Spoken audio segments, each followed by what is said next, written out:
curso de capacitación en CPH, hoy tenemos el gusto de presentar a Gisela D'Angelo. Ella es infectóloga del Hospital Ludovica de acá de la Ciudad de La Plata, el Hospital de Niños de La Plata. Una cosa importante para remarcar, que es infectóloga de la unidad de trasplante de médula ósea de Ludovica, es decir, desarrolla enteramente su actividad en la unidad de trasplante. Por lo tanto, ella tiene una gran experiencia en el tema. Así que bueno, Gisela, bienvenida. Gracias. Y vamos a entonces a poner la presentación ahí exactamente.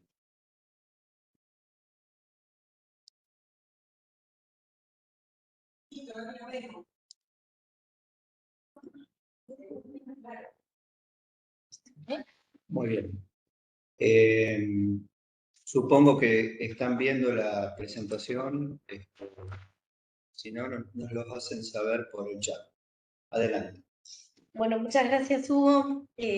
Bueno, bienvenidos a todos los participantes. Como les dijo Hugo, yo soy Gisela D'Angelo, infectóloga infantil, y soy la infectóloga de la unidad de trasplante de médula ósea del Hospital de Niños Sor María Ludovica de La Plata, y como dijo él, yo desempeño toda mi actividad dentro de dicha unidad. Vamos a comenzar presentando la minuta, ¿sí? De qué vamos a aprender. Y no sé si se logra ver el logo.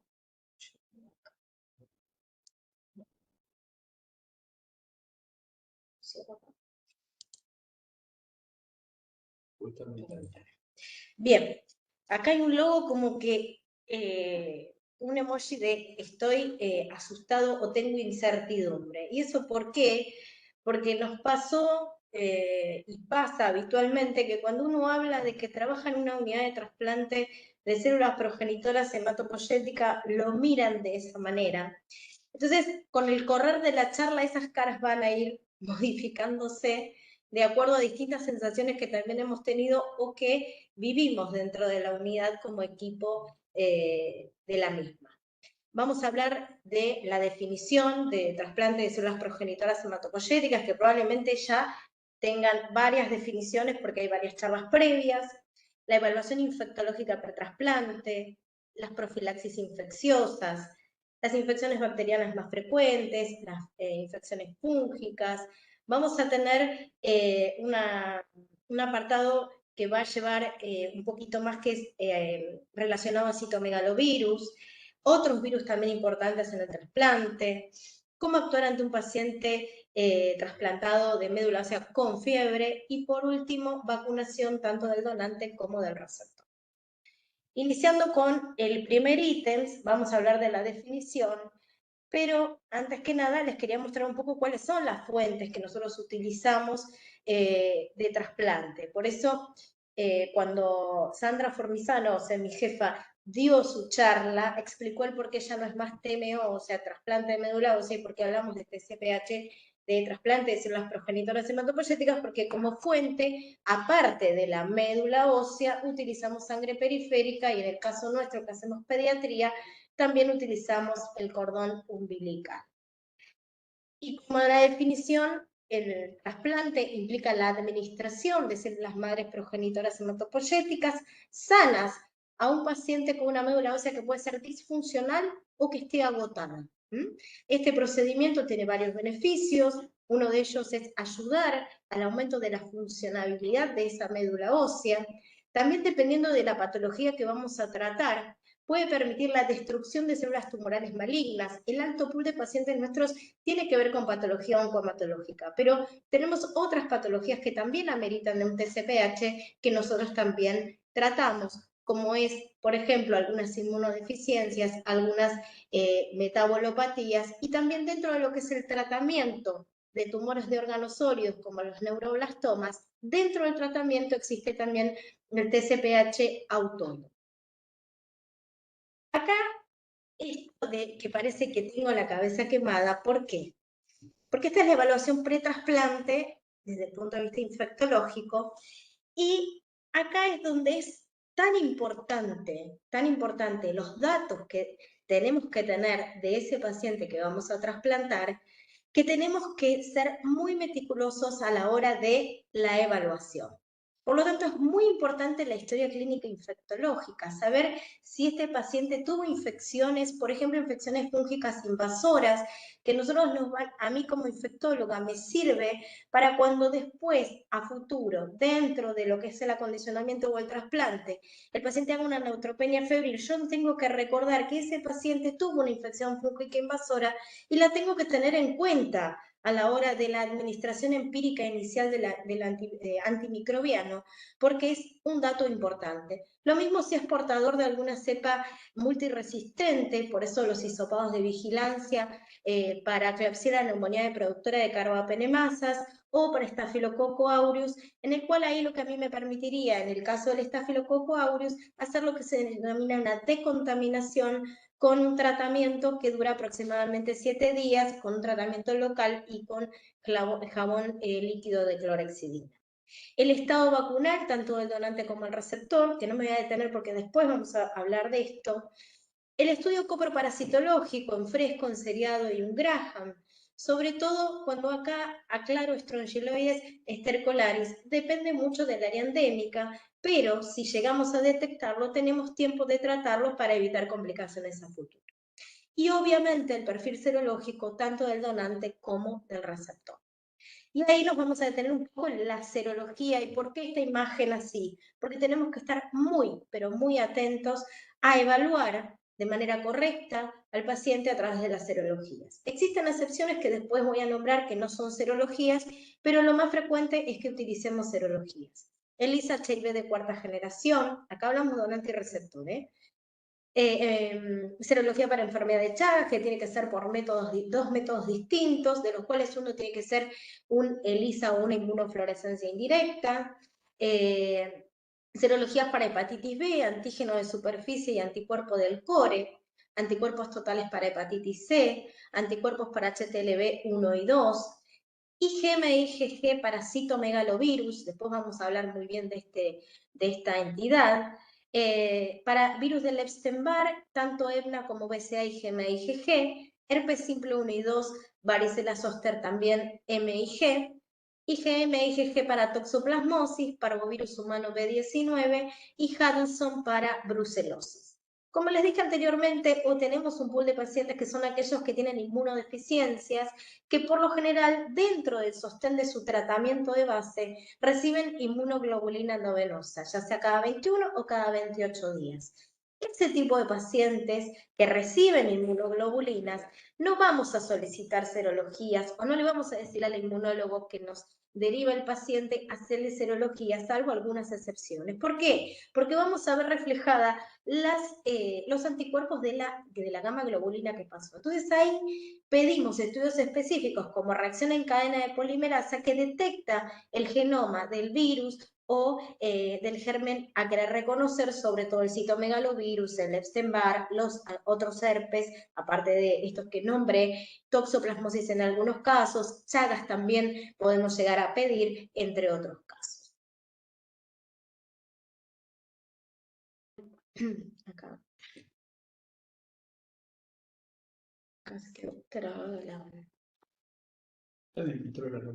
No, me quedó trabada el pasaje de la diapositiva. A ver.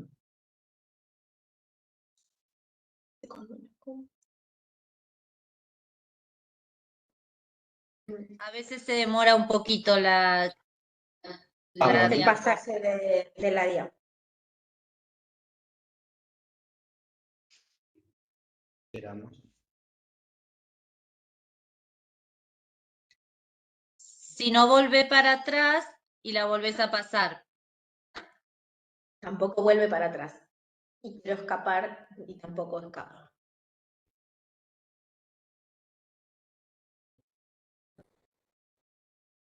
Como que se pintó.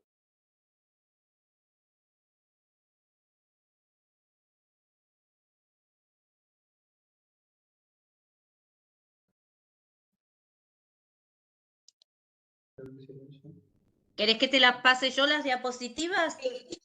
Y pasalas vos porque no, si no, no vamos a Bueno, poder. deja de compartir.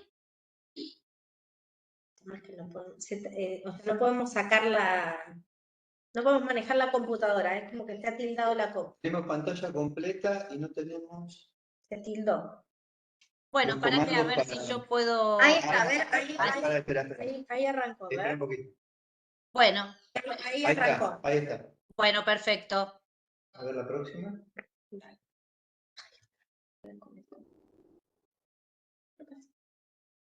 Yo quise recién para...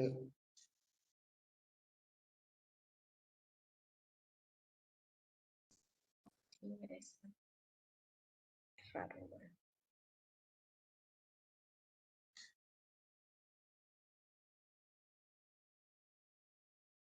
Ahí está. Bueno, vamos a hablar un poco de las infecciones en trasplante. Bueno, tenemos infecciones bacterianas, virales, sobre todo reactivaciones micóticas y parasitarias.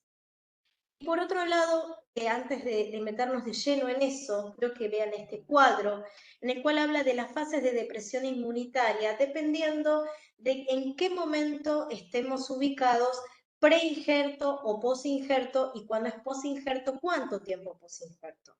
A su vez, vamos a ver, por ejemplo, acá arriba, los defectos del sistema inmunitario, que en la fase pre-engraftment o injerto, ¿sí? Que es cuando nosotros decimos la médula ósea empezó a funcionar, vamos a tener neutropenia.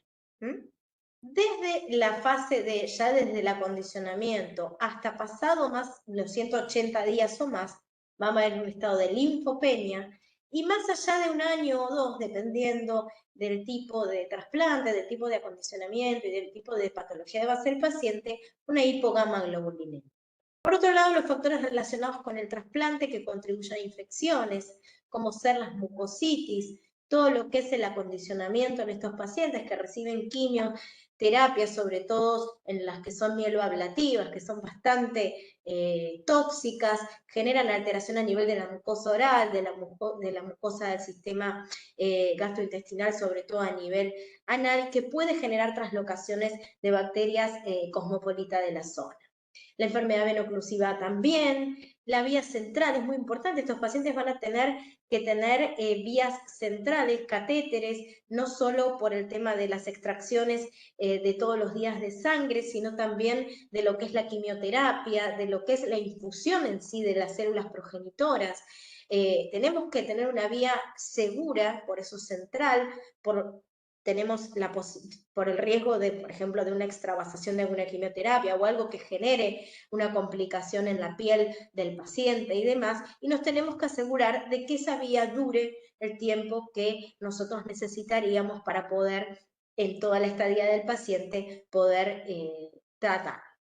La trombocitopenia, ¿sí? Dentro de lo que es las fases de engraftment, las plaquetas son las últimas células progenitoras que aparecen, entonces tenemos la trombocitopenia que por ahí está más sostenida, la neumonía idiopática que tiene que ver no con algo infeccioso, sino más bien con algo propio del trasplante que probablemente ya lo hayan visto, y acá aparece desde el injerto en adelante nuestro enemigo, que es la enfermedad de injerto versus huésped de tipo aguda o de tipo crónica, que tiene mucho impacto a la hora de hablar de reactivaciones virales, entre otras cosas. Las infecciones de alta incidencia en el preinjerto son las reactivaciones de los virus herpes simple, las candidiasis, sobre todo esto de las mucositis, puede generar una candidiasis a nivel de la boca que se denomina muguet, que después lo vamos a ver, alguna aspergilosis temprana, infecciones por Streptococcus del grupo viridans o gram negativos facultativos, que tienen que ver con esto lo que yo hablaba de la mucositis, y estafilococos coagulasa negativos, que son contaminantes de piel que muchas veces pueden dar infecciones en estos pacientes. Ya pasando al injerto, y también de la mano, como les venía diciendo, de la enfermedad de injerto versus huésped, que tiene que ver mucho con el tratamiento, aparecen las reactivaciones virales. adenovirus, citomegalovirus, virus de la varicela zoster como por ejemplo un herpes zóster, y las aspergilosis de tipo tardías que pueden llegar a ocurrir por infecciones fúngicas invasoras, hongos filamentosos, que eso lo vamos a charlar un poquito más adelante. Y las de baja incidencia son de virus respiratorios y entéricos, dependiendo por supuesto de la época del año, de la endemicidad. Nosotros venimos de una época de pandemia, nosotros hasta cuando la OMS declaró ya la disminución, o sea, la ausencia de pandemia, nosotras lo que hacíamos era hisopar tanto, bueno, obviamente quien se encarga de los donantes lo hace, pero nosotros tanto al niño que va a ingresar a la unidad como a su acompañante o a su donante, si era un relacionado, lo hisopábamos con PCR para SARS-CoV-2, para ver si existía la posibilidad de infección, y sobre todo en estos pacientes que ya tienen un inmunocompromiso, muchas veces no había tanta clínica. No tuvimos muchos casos, pero alguno que otro que nos retrasó un poco el trasplante, porque tampoco lo íbamos a ingresar a la unidad con el riesgo de contagio hacia el resto de los pacientes. También las bacterias capsuladas, como el Haemophilus influenza tipo B, el neumococo, también pueden formar parte de estas infecciones de baja incidencia. La neumonía por neumocistis girovesi, ¿sí? En la neumocistosis.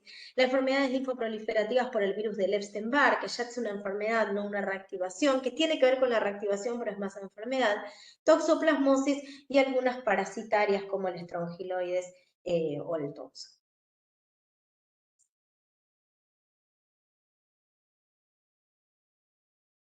Hola, buen día. Hola, ¿qué tal? ¿Me empezaron? Sí, sí. Sí,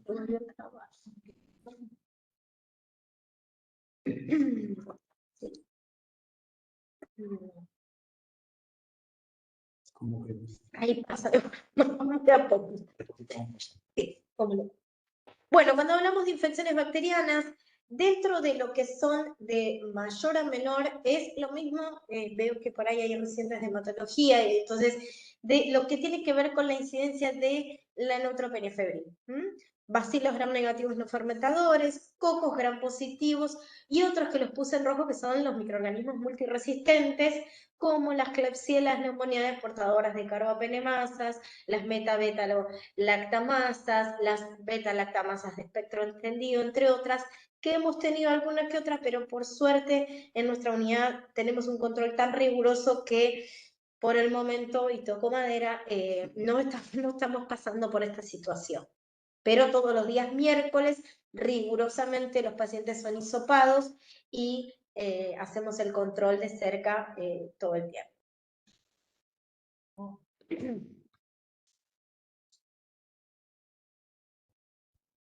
Bueno, como infecciones bacterianas les dije un poco de los bacilos gram negativos no fermentadores, y ahí les estoy mostrando imágenes de, por ahí es algo exagerado, pero es para que lo entiendan, el ectima gangrenoso por PAE. PAE es la Pseudomonas aeruginosa, en la cual lo que vamos a ver son émbolos sépticos con necrosis, o bien esta afectación. Sabemos muy bien que en las neutropenias febriles y que son profundas, por ahí menos de 100 neutrófilos, por ahí no vamos a ver bien esto porque necesitamos con qué el paciente pueda llegar a ser pus.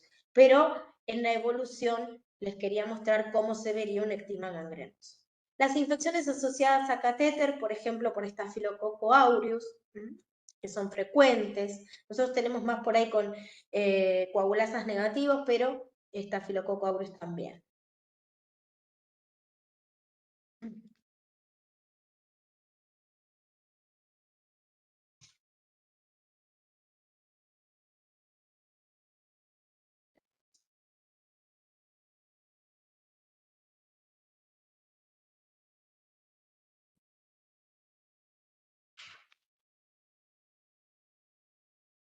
Tranqui, a veces se demora un poquito. Te sugiero que cuando pases, pases con el botón, con la flechita sobre la imagen. ¿Sabes? Es una sugerencia para que pasen. Perfecto.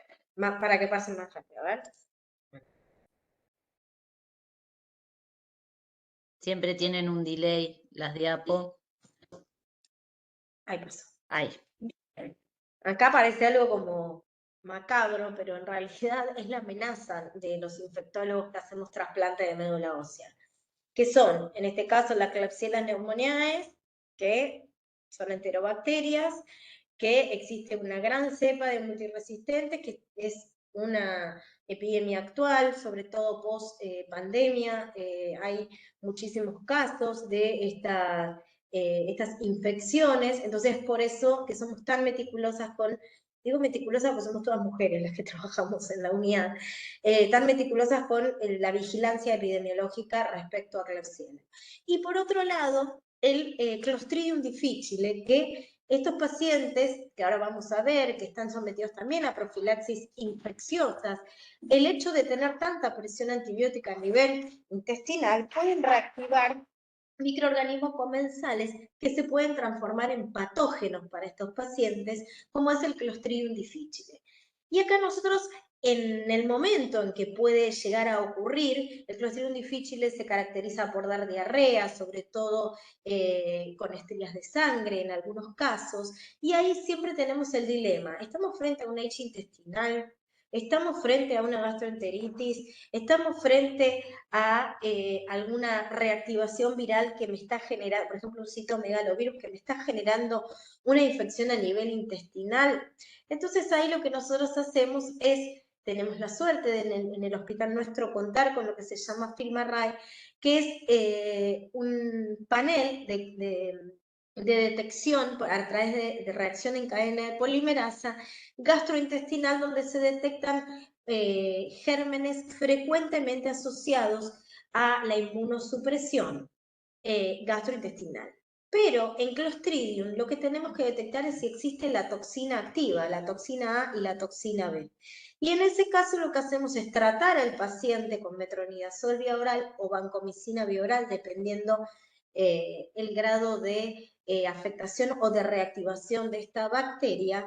Y tenemos que tener en cuenta que es una bacteria productora de esporas, por lo tanto, tenemos que hacer un aislamiento de contacto, aclarando que el paciente es portador de Clostridium, por lo cual el personal de limpieza que está capacitado tiene que saber cómo limpiar, porque no debemos generar polvillo, más allá de que en una unidad de trasplante esto no puede ocurrir, pero se tiene que limpiar con compresas que estén húmedas. Y por otro lado, saber que el Clostridium difficile es naturalmente resistente al alcohol gel. Por lo tanto, no se debe utilizar para el lavado de manos, en este caso alcohol gel, sino agua y jabón. Todo el personal que ingrese a revisar al paciente, ya sea el personal de enfermería, el médico tratante o cualquier interconsultor, debe estar utilizando equipo de protección personal para aislamiento de contacto, lo mismo que el acompañante del paciente y si es posible el paciente también.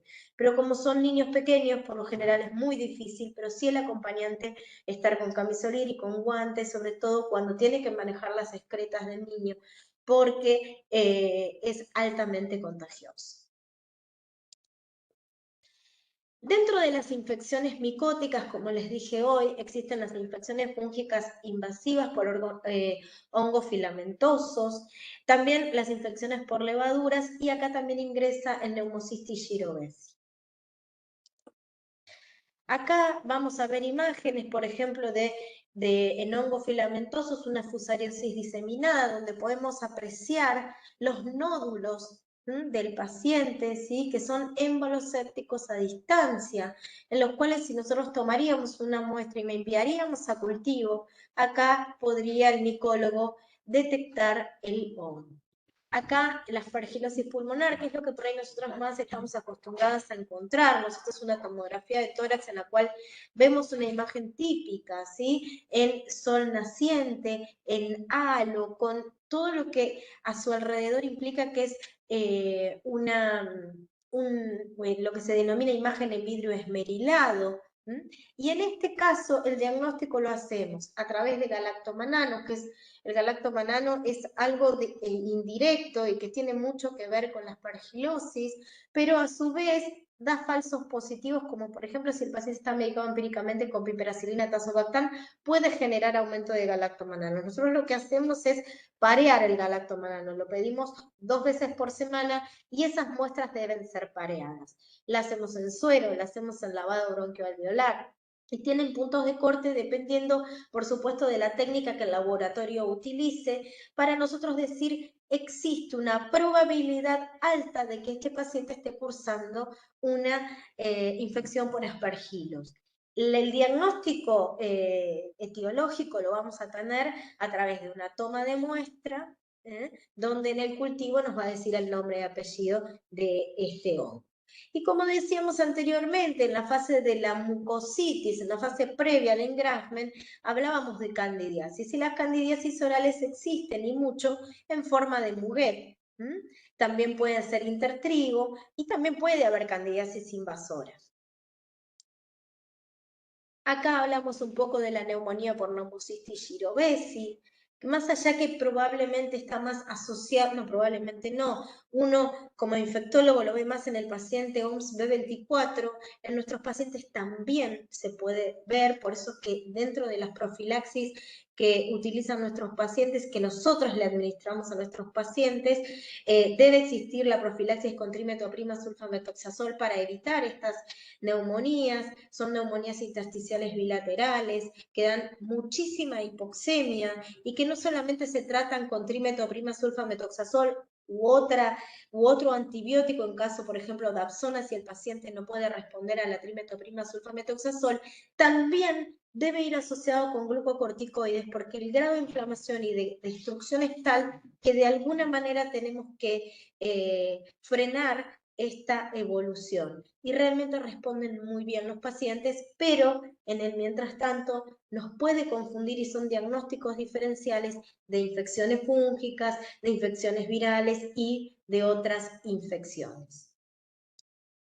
Y acá cuando pongo esta cara así como de, nos ponemos así como que nos cae la gota, es porque en nuestro caso particular en pediatría, el gran inconveniente lo tenemos con las reactivaciones virales, con el citomegalovirus, el virus de Epstein-Barr, el adenovirus, el virus BK, el herpes 6 y el herpes 8 en menos medida, pero en orden de frecuencia es lo que nosotras nos pasa. Y acá vamos a hablar un poco de lo que es el citomegalovirus, que es por ahí el que más frecuentemente asociado está a las reactivaciones virales. Vamos a hablar un poco de las generalidades, ¿sí? Que el citomegalovirus es un herpes virus cosmopolita, el huésped es único, es humano, no existe ningún intermediario, ningún vector, solo somos nosotros mismos quienes portamos el citomegalovirus. Casi el 99% de la población tenemos IgG positiva para citomegalovirus y por eso cuando yo hoy hablaba de las serologías pretrasplante, hacía tanto hincapié en algunas serologías. Una es la IgG e IgM, pero sobre todo la IgG para citomegalovirus y ahora vamos a ver por qué. Bueno, fue descubierto en el año 1882 en células de riñón, en parótidas de recién nacido. Puede dar alteraciones a nivel congénito, citomegalovirus congénito.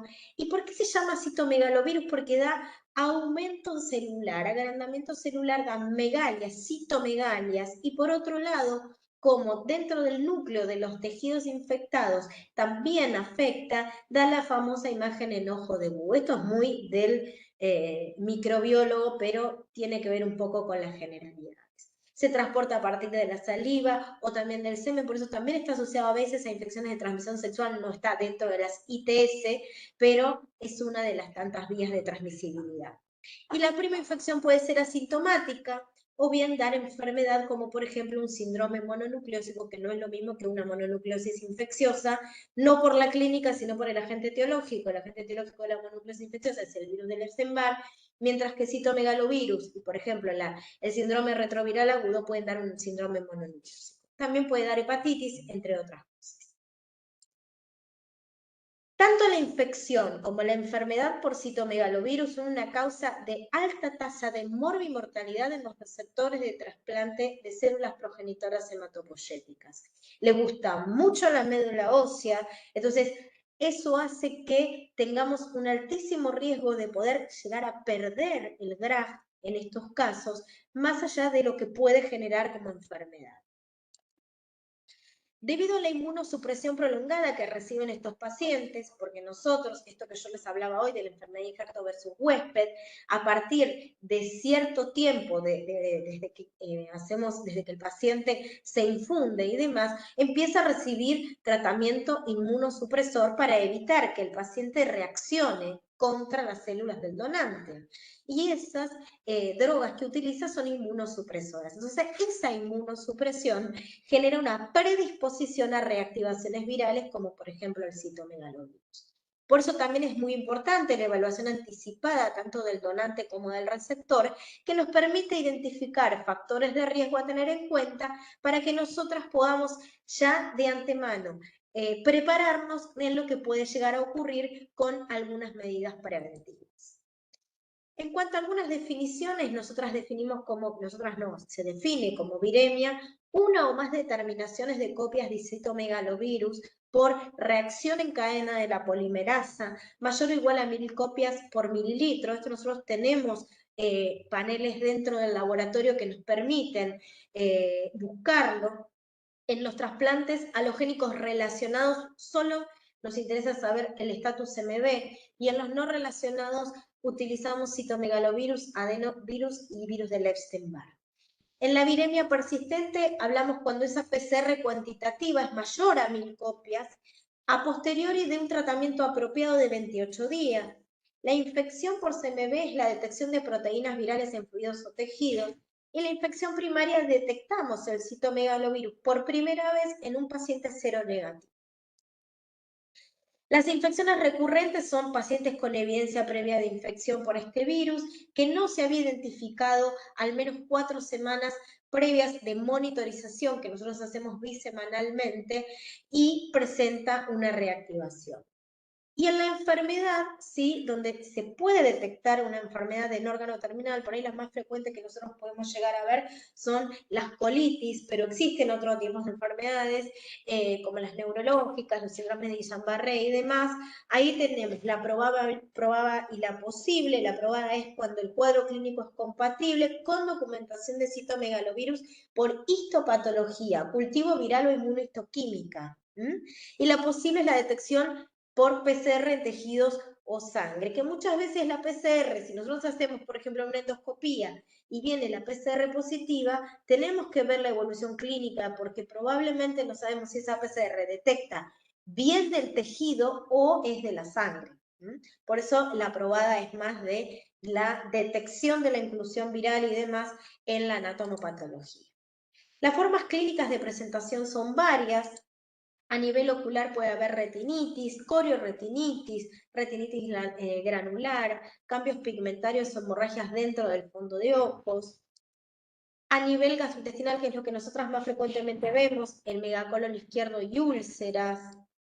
Las neumonías, que pueden ser neumonías intersticiales bilaterales, a predominio bivasal, puede haber alguna condensación, pero no es tan frecuente, se manifiesta con fiebre, con tos, con hipoxemia, diagnóstico diferencial con PCP o neumocitis girovesi, por ahí se da en otro momento de todo este proceso de trasplante, pero cuando nosotros hemos tenido un paciente la otra vez que tuvo una neumonía por neumocitis girovesi, también estaba reactivado un citomegalo, entonces no sabíamos bien dónde estábamos paradas, bueno, obviamente, y hay que ir a todos los frentes.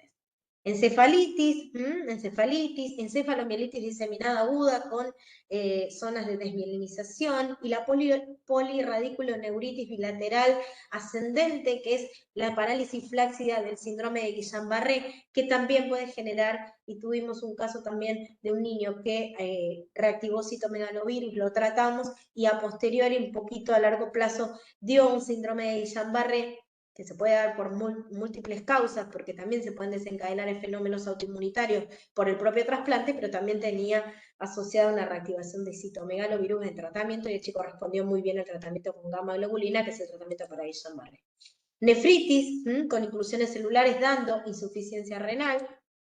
aplasia medular, lo que yo les decía, puede haber retraso en el engrasmen, pérdida del injerto y plaquetopenia, porque es lo que más le gusta al citomegalovirus.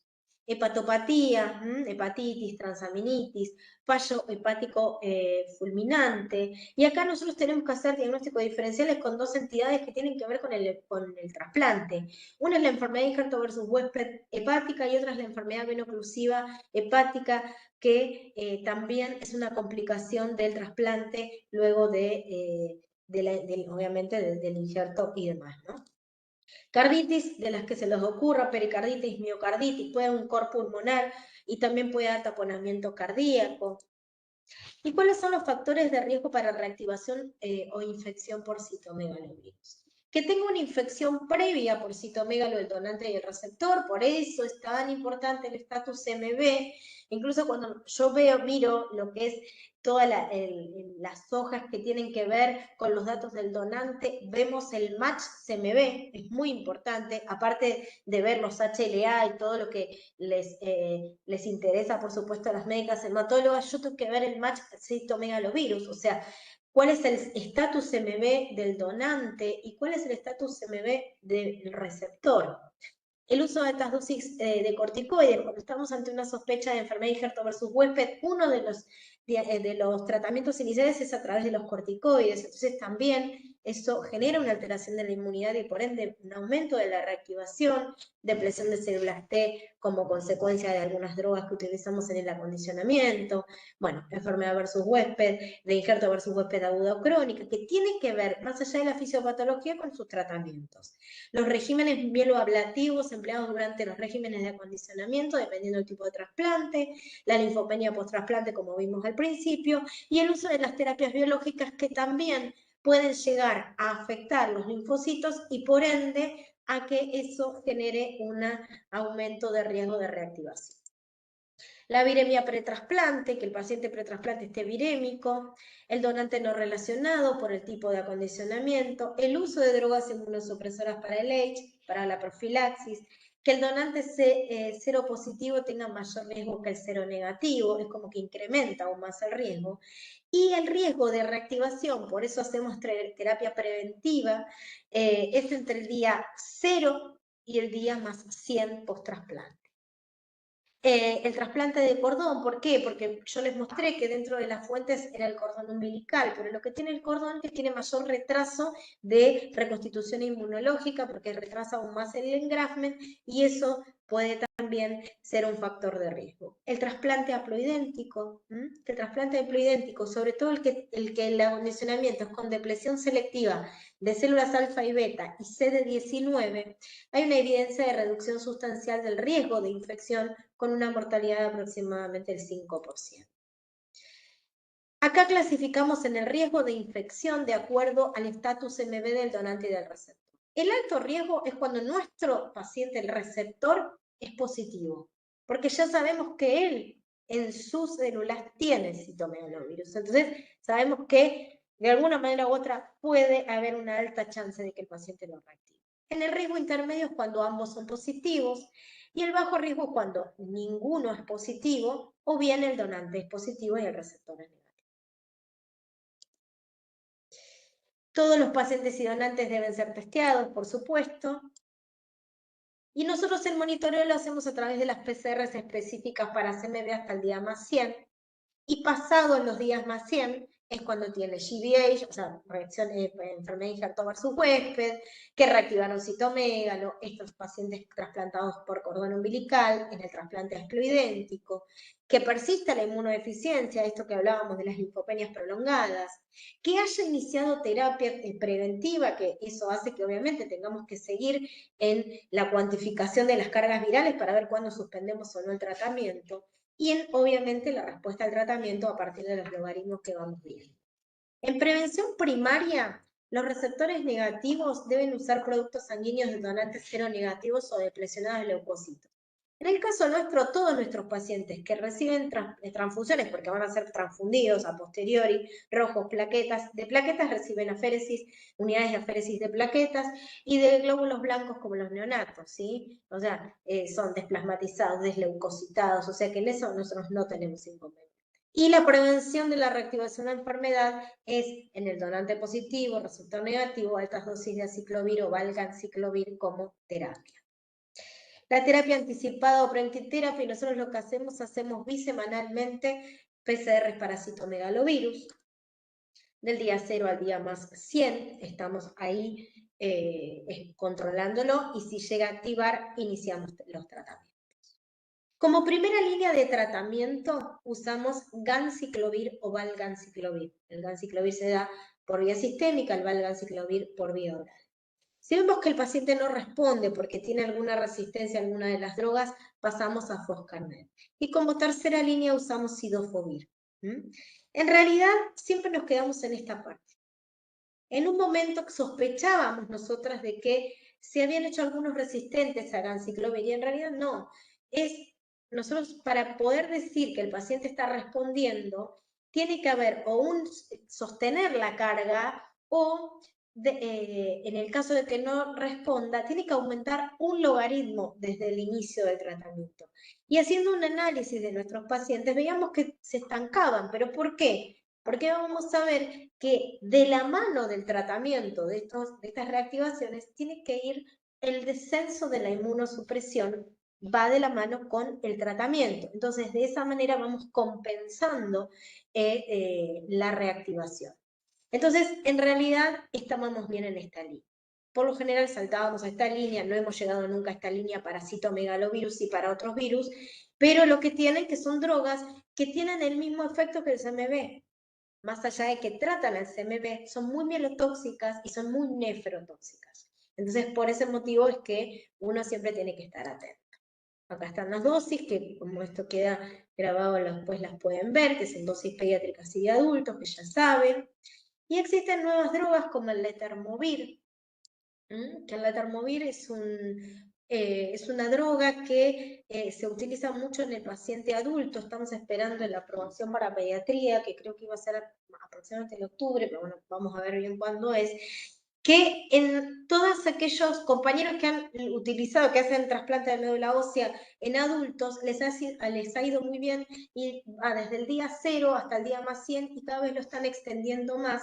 Y la realidad es que no se le han reactivado los citomegalovirus y han tenido muy buenas experiencias. En nuestro caso todavía estamos aguardando que ANMAT lo apruebe para nosotros en pediatría. Y la dosis es de 480 miligramos día, porque en pediatría todavía no hay dosis, porque todavía no está aprobado. Y sí o sí, esto para que lo sepan, que esa dosis va de la mano si el paciente está tomando no ciclosporina, que es un inmunosupresor. Si toma ciclosporina se da la mitad de la dosis por la hepatotoxicidad y nefrotoxicidad que puede generar, y si no se da 480 miligramos. Y bueno, nosotros estamos a la espera de ver si ANMAT lo aprueba para poderlo utilizar. Otro de los virus que pueden reactivarse a consecuencia de la inmunosupresión es el Epstein-Barr y adenovirus. El virus del Epstein-Barr se puede reactivar dando viremias y puede dar lo que es el famoso síndrome linfoproliferativo post-trasplante, con visceromegalias, adenopatías y demás. Y la droga que utilizamos, más allá del descenso de la inmunosupresión, y si vemos que con el descenso de la inmunosupresión sigue activo, es el rituximab, el anti-CD20. Hacemos una dosis semanal y vamos viendo con cargas virales y responden muy bien. Otros virus que también se pueden reactivar es el adenovirus y el virus BK. El adenovirus puede dar conjuntivitis hemorrágica con pseudomembranas, faringoamigdalitis, neumonías intersticiales bilaterales, pero el BK puede dar una nefropatía por BK y comparten también una entidad clínica que es bastante compleja, que es la cistitis hemorrágica. Acá estamos viendo una imagen donde vemos macroscópicamente la hematuria y acá estamos viendo una ecografía vesical en la cual se ven los coágulos de sangre.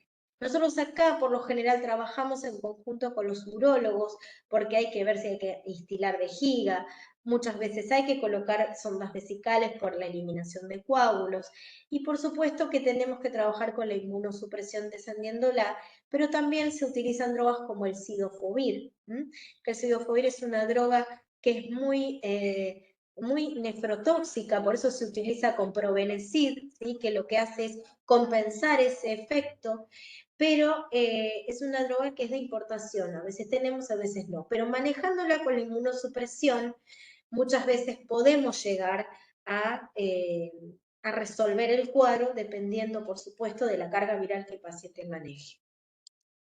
Por eso es importante el descenso de la inmunosupresión, si es posible, para evitar las o que los pacientes que estén cursando reactivaciones virales. En cuanto a las profilaxis infecciosas, nosotros cuando hacemos el acondicionamiento de los pacientes, ya dependiendo del tipo de trasplante, vamos a iniciar profilaxis infecciosas, pero de ahí voy a hablar un poco de este tipo de profilaxis que usamos nosotras. Levofloxacina. La levofloxacina, ¿por qué digo que está en discusión? Porque antes era como el gold standard, sí hay que usar la levofloxacina para evitar para reactivaciones bacterianas o para infecciones por bacterias, micobacterias atípicas y demás. Pero en distintos artículos que he leído y que he revisado para dar esta charla, existe corrientes que dicen que sí y existen corrientes que dicen que no. ¿Y por qué? Porque no hay un impacto en la mortalidad, ni la presencia ni la ausencia. Lo que sí hay es una evidencia y cada vez más de aumento de resistencia bacteriana. Por lo tanto, nosotros lo que vamos a hacer próximamente es, como hacen ya en algunas unidades, sobre todo de adultos, es no utilizar esta profilaxis, como en su momento se utilizaba el colistin vía oral, que ya no se utiliza más, ya esto tampoco lo vamos a utilizar. Aciclovir para evitar reactivaciones virales de los virus del herpes simple y virus varicela zoster, que los damos hasta los 3 meses post-trasplante, a dosis de 15 miligramos kilo día cada 8 horas. Las profilaxis micóticas, que en realidad se prefiere el posaconazol al voriconazol, pero en realidad los dos son buenos. Y esto sobre todo es para evitar infecciones fúngicas invasivas. ¿De qué depende la profilaxis? Depende de la epidemiología del área. Depende de si yo tengo una unidad de trasplante en el medio de una obra en construcción. O si no tengo filtro GEPA dentro de la unidad, cosa que en mi unidad eso no ocurre. Tenemos los filtros tanto en la antesala como en sala. Los filtros se cambian. Tenemos el control mensual, el control semestral y el control anual, con presiones que todos los días estoy controlando las presiones que son presiones positivas. No hay dentro de la institución en este momento, bueno, en algún momento, pero no en este momento, obras. Pero, ¿qué pasa? Depende, como les dije anteriormente, si hay un antecedente de una infección fúngica invasora en el paciente que vamos a trasplantar, existe riesgo de que este paciente reactive y por lo tanto en ese caso utilizaríamos la profilaxis con este tipo de drogas. Y si no, obviamente también depende de la inmunosupresión. Vieron que puede haber aspergilosis tardía, entonces en esos casos. En el paciente que hace trasplante autólogo, en un momento planteamos utilizar fluconazol. Pero viendo bibliografía actual y en las condiciones en las cuales nosotros tenemos la unidad con los filtros y demás, hasta incluso se está recomendando no realizar profilaxis antifúngica. Nosotros todavía eso lo estamos haciendo, pero en algunas corrientes ya se está recomendando no utilizar profilaxis antifúngica. Y después del engraftment, sí empezar con la profilaxis para neumocistis girovese con trimetoprimasulfametoxazol, 5 miligramos kilo día cada 12 horas, de manera trisemanal, viernes, sábado y domingo. Neutropenia febril es la complicación más frecuente que nos vamos a encontrar los infectólogos dentro de una unidad de trasplante. Y para hablar de neutropenia febril tenemos que definir dos cosas: ¿qué es fiebre y qué es neutropenia? Neutropenia es el recuento absoluto de neutrófilos menor a 500 y la neutropenia severo profunda es el recuento absoluto de neutrófilos menor a 100. ¿Y qué es fiebre? Es la cuantificación de 38 grados centígrados axilar sostenidos en una hora sin la administración de antitérmicos o un pico febril de 38,3 axilar. ¿Y por qué digo sin la utilización de antitérmicos? Porque muchas veces pasa que el paciente tiene 37,9, le damos el antitérmico, no. Y por dos motivos, no. Primero, porque quiero ver si realmente tiene fiebre. Y segundo, porque antes de hacer la terapia antimicrobiana empírica, nosotros tenemos que realizar esto, que son las tomas de muestra para cultivo. Y qué mejor que el paciente esté febril para que el rescate de bacterias o de los gérmenes que queremos rescatar estén al máximo. Y si el paciente tiene fiebre, tenemos más posibilidad de rescate que si el paciente no tiene fiebre. Acá hay no es discusión, sino que obviamente el paciente está vasocontraído y por lo tanto cuesta más tomarle la muestra del hemocultivo si tiene fiebre, pero es el momento óptimo de tomar la muestra. Hemocultivos por 2, de 2 venopunturas distintas, retrocultivos de todos los lúmenes que tenga el catéter, obviamente son 2 mínimos, urocultivo y cultivo de la región del foco infeccioso que nosotros sospechemos. Si el paciente tiene diarrea, le vamos a pedir FilmArray panel gastrointestinal. Si el paciente tiene una alteración a nivel del cuadro de vía aérea superior, le vamos a pedir un FilmArray panel respiratorio alto. Eso es lo que nosotros tenemos como un beneficio dentro del hospital, que tenemos esto que es el FilmArray, que es la detección a través de reacción de cadena de polimerasa, porque al ser pacientes inmunosuprimidos nos sirve más esta detección. Como empírico inicial, nosotros siempre utilizamos piperacilina tazobactam a dosis de 300 miligramos kilo día. Van a ver lo que en algunos vademecum dicen 240, pero en neutropenia febril es 300. Si el paciente persiste febril y sin otro foco, pasamos a cubrir focos positivos con vancomicina. 60 miligramos kilo día cada 6, y no 40, sino 60, porque son pacientes con alto riesgo de bacteria. Y si el paciente, aún así, seguimos sin foco y si persiste febril más allá de los 7, ahí ya comenzamos con drogas antifúngicas como la anfotericina liposomal, anfotericina B liposomal. Equinocandinas nosotros no utilizamos, pero no porque no tengamos, sino porque los cuadros más frecuentes son de infecciones fúngicas invasivas y por ahí es más candicida. Y equinocandinas son más candicidas y son más para candidemias. Y por otro lado, anfotericina tiene un amplio espectro. Ahora, si el paciente tiene un foco abdominal y continúa febril, ahí escalamos a meropenem, y si no, combinamos con un aminoglucósido por lo menos entre 3 y 5 días. Pero no mucho más. Nosotros nos manejamos con esos esquemas, obviamente dependiendo de los gérmenes que rescate el paciente. ¿Hemos tenido algún caso de infecciones o bacteriemias por alguno de estos gérmenes multiresistentes? Sí, un caso de una niña que venía de otra provincia y que tenía una Klebsiella pneumoniae portadora de carbapenemasas, y ahí lo que tuvimos que usar es unas drogas que son de uso obviamente restringido, incluso tenemos que enviar resumen de historia clínica con la detección del germen y el antibiograma para que el ministerio nos lo autorice, que es ceftazidimia, vivactam, astrionam, en lo cual utilizamos y la paciente anduvo muy bien. Pero son drogas que son muy específicas y que las utilizamos solo una vez en ese caso, y gracias a Dios por el momento, y espero vuelva a tocar madera, que no la tengamos que utilizar más.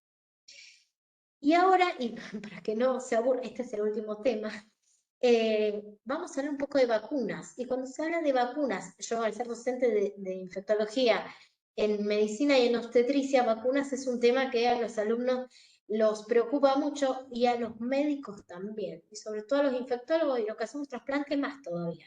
Porque, ¿qué hacemos con las vacunas? Bueno, vamos a ver qué hacemos. En el pretrasplante se recomienda completar esquemas 2 semanas antes del trasplante, si es posible, ¿no? Y las vacunas a virus vivo atenuado, como triple viral o vacuna contra la varicela, se pueden administrar solo hasta 4 semanas previas al trasplante. ¿Por qué? Porque después no vamos a inmunosuprimir al paciente. Entonces, si lo hacemos antes, podemos o que dé algo de la vacuna o que no responda. Al donante, la misma recomendación, completar esquema hasta 2 semanas antes, y si recibe atenuadas, hasta 1 mes. En nosotros que somos el personal de salud y en los cuidadores de esos niños, completemos esquemas de doble o triple viral, vacuna antigripal anual y vacuna contra la COVID-19, la vacuna contra SARS-CoV-2. Cuando trasplantamos al paciente, tenemos que asumir que ese niño no está vacunado. que por lo tanto es susceptible a todas las patologías inmunoprevenibles. Por consenso, se recomienda revacunar a partir del 6º mes post-trasplante, pero existe una brecha entre los 3 y 6 meses post-trasplante que se puede hacer. Y cuando hablo de por consenso es porque distintas guías dicen y consensuaron los 6 meses. Pero hay una excepción que ahora la vamos a aplicar.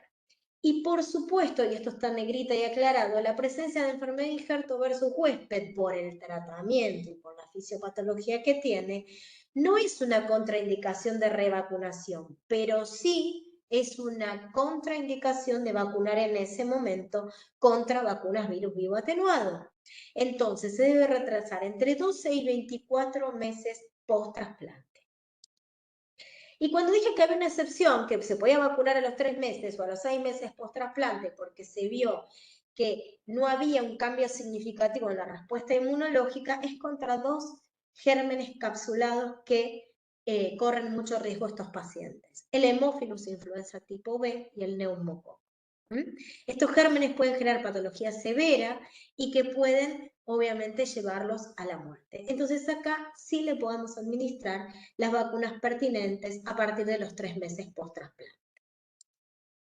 La vacuna contra el neumococo, acá tanto adultos como niños es lo mismo. Utilizamos la vacuna conjugada de 15 valencias, ya se utiliza la de 15, teníamos la de 13, ahora ya son 15. 3 dosis, con una 4ª dosis a los 10 meses de la tercera con la vacuna polisacárida capsular de 23 valencias. Y cuando digo excepto en H, es ¿por qué? Porque si estamos frente a un H en tratamiento, si nosotros aplicamos una vacuna 23 valencias, no es que le va a hacer mal al paciente. El paciente no va a responder porque van a tener con qué. Entonces, en ese momento, reforzamos con otra conjugada. Antigripal, si el paciente es menor de 9 años, las primeras dosis las hacemos 2 dosis, como en el niño cuando iniciamos en el calendario nacional de vacunación vigente que comienza a los 6 meses, la primera dosis hacemos 2 dosis y después una dosis anual. La vacuna contra la difteria, pertussis, tétanos preferimos obviamente no la de pertussis a células enteras por alto riesgo de complicaciones neurológicas, como ya saben. Entonces preferimos la pertussis acelular en cualquier edad. Antimeningocóxica también es un germen encapsulado. Tenemos 2 vacunas. Una es que el nombre comercial es Bexero, que es la vacuna antimeningococo B, que vamos a utilizarla con intervalo de 2 meses entre una dosis y la otra y un refuerzo al año de la segunda dosis, más la vacuna conjugada cuadrivalente ACW135Y, separadas de por lo menos 2 meses entre vacunas. La vacuna contra el virus del papiloma humano, se recomienda la vacuna nonavalente, ¿sí? Contra los serogrupos serotipos 6, 11, 16, 18, 31, 33, 45, 52 y 58, que es la Gardasil, y son 3 dosis a los 6, 7 y 12 meses post-trasplante. Las vacunas a virus vivo atenuado como triple viral y varicela zoster, se indica si el paciente no recibió en los últimos 3 meses inmunosupresión, si el recuento total de linfocitos T tiene que ser mayor a 200 y si no está recibiendo gamma globulina, porque si el paciente está recibiendo gamma globulina, nosotros le vamos a dar una vacuna atenuada y la va a inactivar. Y si en algún momento el paciente recibió gamma globulina supletoria, como puede pasar, como pasó varias veces con nuestros pacientes, de la última dosis de gamma tenemos que esperar 11 meses para poder vacunar contra una vacuna virus vivo atenuado, porque si no la va a inactivar. Y la vacuna contra la COVID-19 también está indicada en los pacientes post-trasplante. Se recomienda que las vacunas sean basadas en la plataforma de ARN mensajero, como la Pfizer o la Moderna, adaptada obviamente a las variantes circulantes que eso van a ir modificándose.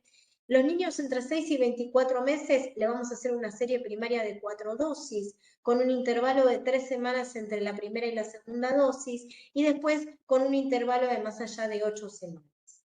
En los niños entre 5 y 11 años va a haber una serie también primaria de 3 dosis, con las 2 primeras separadas por 3 semanas y la tercera de más de 8 semanas con un refuerzo al menos 3 meses luego de la primera serie.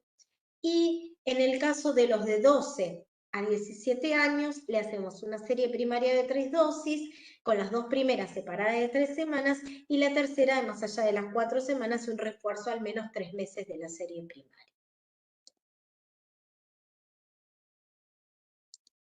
Y acá, esto es ya cerrando, por eso les pongo los corazoncitos, es cómo quedaría el esquema de revacunación en estos pacientes, que se los acabo de explicar, pero cómo quedaría. Otras vacunas que no nombré, pero que también van, es la SALC o poliomielítica inactivada, hepatitis B, hepatitis A, entre otras. Y por último, vamos a hablar un poco, pero así para que sepan y que nosotras siempre estamos muy atentas a lo que son los derechos del niño hospitalizado, porque nosotros trabajamos con el niño y con la familia. Entonces, los niños hospitalizados tienen derecho a la vida sin ningún tipo de discriminación, a una muerte digna en compañía de su familia, a recibir asistencia cada vez que lo necesite sin distinción de cobertura social, a no sufrir hospitalizaciones evitables o innecesariamente prolongadas, a permanecer junto a su madre desde el momento del nacimiento, a estar en compañía de alguno de sus padres durante la internación, a ser amamantado por su mamá sin restricciones, a que se calme su dolor, a que sus padres participen activa e informadamente de todos sus cuidados, a ser considerados sujetos de derecho y ser humano íntegro en todos sus aspectos, a recibir explicación de los cuidados que se le van a dar. Muchas veces uno entra a la habitación, habla con la mamá y el nene te queda mirando, y muchas veces pregunta y nosotros nos quedamos como, ¿y qué hacemos? Nosotros decimos, es chico, no entiende más que todos nosotros. Y incluso hasta les da lecciones a sus papás. Eso lo vemos mucho. A recibir apoyo espiritual y religioso de acuerdo a la práctica que la familia tenga. A mantener su escolaridad y disfrutar de recreación. Muchas veces cuando ya están saliendo y que ya recuperaron neutrófilos, vienen las maestras, nos empiezan a ayudar ahí en la internación, vienen las voluntarias, a veces pueden salir y volver a entrar a la unidad dependiendo, por supuesto, de cómo sea el cuidado. A no ser objeto de pruebas o ensayos clínicos sin un consentimiento informado de sus padres, a protección ante situaciones traumáticas evitables derivadas de prácticas administrativas u organizativas inadecuadas, a recibir todos los cuidados y recursos terapéuticos disponibles que permitan su curación y rehabilitación, a tener información sobre el pronóstico de su enfermedad. Es muy importante que ellos sepan, por supuesto que primero están sus papás, son menores de edad, pero ellos tienen que saber, o se lo transmiten los papás, o nosotros le pedimos autorización. A la confidencialidad de los datos recogidos verbalmente o registrados en su historia clínica, a ser respetados por los medios masivos de comunicación, a disfrutar de los derechos contenidos en la Convención sobre los Derechos del Niño incorporada en la Constitución Nacional desde el año 1994, y esto en realidad me lo facilitó Sandra, mi jefa, que esto lo escribieron en Santa Fe en septiembre del año 1994 en la Sociedad Argentina de Pediatría. Y esta cara, recuerden que cuando empezamos la charla, la cara era de susto, de incertidumbre, y espero que ahora tengan esta, como que hayan entendido un poco más y no les tengan tanto miedo de trasplante. Bueno, muchísimas gracias por todo, y bueno, gracias a ustedes por la convocatoria. Bueno, muy bien, vamos a dejar de compartir pantallas y va a haber que hacer... Dejamos ahí. Dejamos de compartir. Así podemos ver.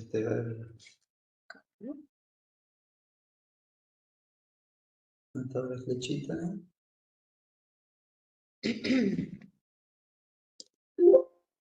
Ahí está. Perfecto. Bueno, bueno, muchas gracias. Muy linda presentación. Está con nosotros García Rey también, que se sumó posteriormente. Yo desde acá en el chat, no sé si hay alguna pregunta en el chat.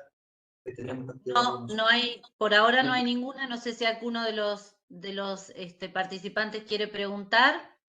Mientras tanto, perfecto, Roxana, mientras tanto, porque dentro de la audiencia que está viendo ahora o la sincrónica, lo hacen de manera sincrónica, hay grupos que están formando unidades de trasplante.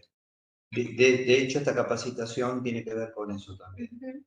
Y vos remarcaste la importancia de todo lo viral en todo lo infectológico, lo viral especialmente en el trasplante de CPH.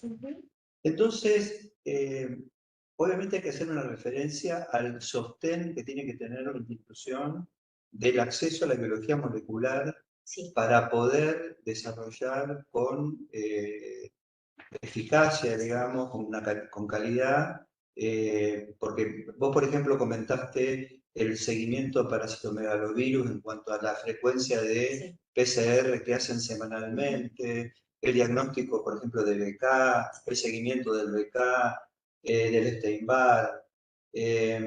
Y uno de los temas que tenemos muchas veces cuando hablamos de acceso a biología molecular es que a veces se centraliza la biología molecular en determinadas instituciones y las otras instituciones tienen que mandar muestras a esos centros con todo el tema logístico que significa mandar muestras, esperar resultados. Ustedes, por ejemplo, tienen en el Hospital Ludovica un centro de referencia de biología molecular de mucha excelencia y tienen a la mano el acceso a todo lo que, a prácticamente todo lo que necesitan. Pero en otras instituciones eso no ocurre, sino que dependen de otros laboratorios en otros lugares donde hay que mandar móviles con la muestra, determinados días que se pueden mandar las muestras, no todos los días. El tema del acceso al resultado, que bueno, a veces demora más. Y del laboratorio de bacteriología también, y de micología, porque uno va a enfrentarse, yo no sé si el problema de micobacterias, vos lo comentaste, atípicas o típicas en trasplantes de CPH, pero por ejemplo en trasplantes de órganos sólidos son también un problema frecuente, es decir, hay que tener todo una batería de soporte, porque son todas urgencias, o muchas veces son urgencias, son pacientes inmunodeprimidos donde cualquier infección no controlada puede tener un desenlace fatal en poco tiempo. Y tampoco uno, bueno, al principio cubre de una forma amplia un compromiso pulmonar, pero llega un momento que uno tiene que saber cuál es lo que lo está provocando, porque si no, no puede estar 3 meses con antifúngicos, tuberculostáticos, antivirales, etc. Entonces, una reflexión quería hacer al respecto, seguramente lo compartimos, que donde funciona una unidad de trasplante de médula ósea, estas cosas tienen que estar resueltas, ¿no?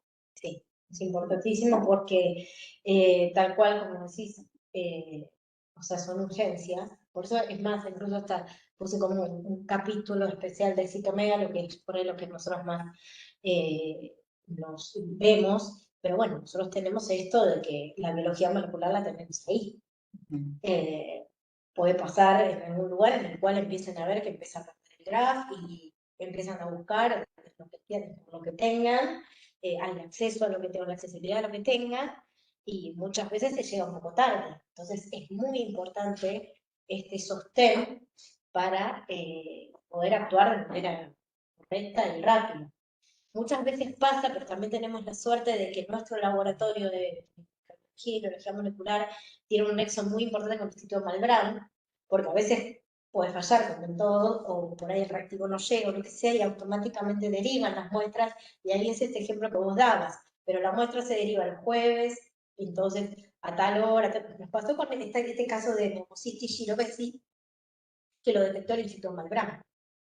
El paciente estaba en asistencia ventilatoria mecánica, teníamos todo, habíamos pensado en el neumocitis igual, lo habíamos tratado, pero yo cuando hablé de neumocitis hablé de que el uso de corticoides.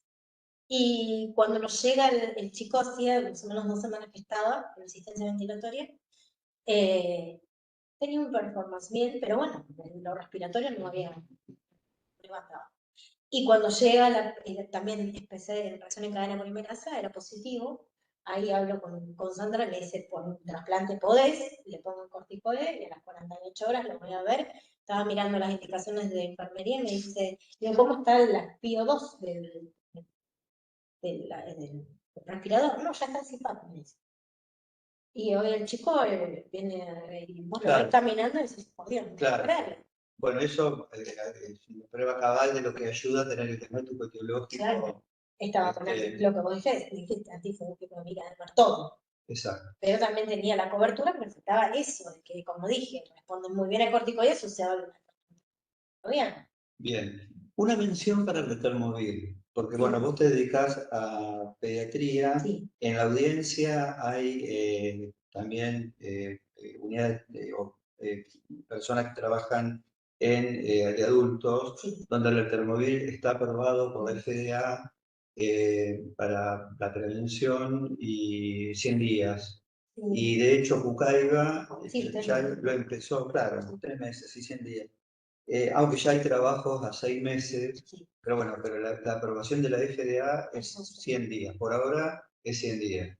Y desde el punto de vista de la efectividad, porque bueno, tiene un costo eso, pero la efectividad es muy alta, por lo menos lo que nos transmite la unidad de trasplante de adultos.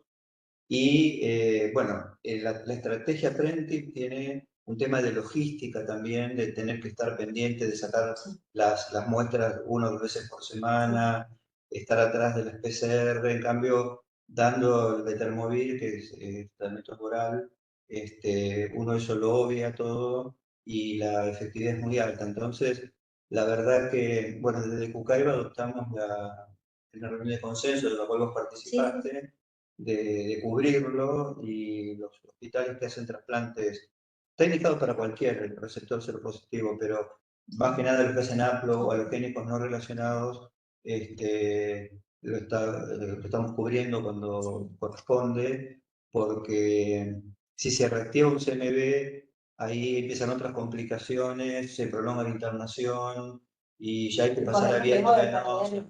Claro, hasta se puede llegar a perder. No solo por el CMV, sino por las drogas que, no sé, las drogas que mencioné anteriormente, el ganciclovir, o más, Sí. también son muy tóxicas. Claro. Otra pregunta que te quería hacer es, ahora... Hay preguntas en el chat. Ay, bueno, No, para que no terminen la charla sin contestarle a la gente de la residencia. ahora vamos al chat. Perfecto.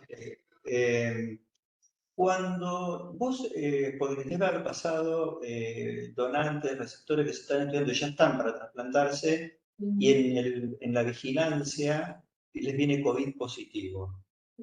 ¿Qué actitud toman y cuánto tiempo retrasan el trasplante o cómo lo manejan el tema, digamos? ¿Del donante o del receptor? Del receptor. En realidad nosotros eso, porque ahora lo que tenemos de bueno es la accesibilidad a la utilización de plasma comercial, que se puede usar en cualquier momento, sobre todo tienen inmunización, sobre todo pretransplante y sobre todo son inmunosuprimidos porque vienen ya con patología de base, ¿no? Dependiendo por supuesto cuál, ¿no? Generalmente. Porque hubo una era pre y ahora, digamos, con esto, por ahí incluso podemos esperar menos tiempo. ¿Pero ustedes han resultado con el plasma? Sí, nosotros es más, tuvimos un paciente que estuvo bastante tiempo internado porque sobre todo reactivó un virus beta y en todo eso hace un COVID estando internado. Con una sola dosis de plasma, dijimos, este chico con una dosis el chico lo revirtió. Mira vos. Con una dosis de plasma convaleciente. Y antes tenía, digamos, tenía todo un protocolo y se podía usar solo una vez o dos, pero ahora inmunología, que es como las chicas que nosotros nos manejamos y que hay una gran referente que es Lorena Regairás, que tiene que ver con el plasma convaleciente, se puede utilizar sobre todo en estos pacientes. La realidad es que nosotros tuvimos muy buen resultado en un paciente que realmente creíamos que no iba a responder y nos sorprendió bastante. Ya te vuelvo a repetir, con esta situación actual tendríamos que reverlo, porque antes, aparte, estás hablando de antes de que ingrese a la unidad. Sí. Si ya está condicionando el paciente, lamentablemente no podemos volver. Claro, Ya estamos la pregunta, porque cuando ya lanzaste la ahí hacemos el plasma, lo más probable es que responda. Que es la experiencia que hemos tenido, porque este paciente era H, o sea, ¿qué significa eso? Que tenía mucha inmunosupresión. Claro. Y sin embargo, con una dosis trasplantado. Estaba trasplantado, pero había reactivado un BK, casi que perdía el grafo, o sea, y después empezó a andar, una vez que negativizó, pero en el medio hizo un COVID, con Bien. toda esta inmunosupresión.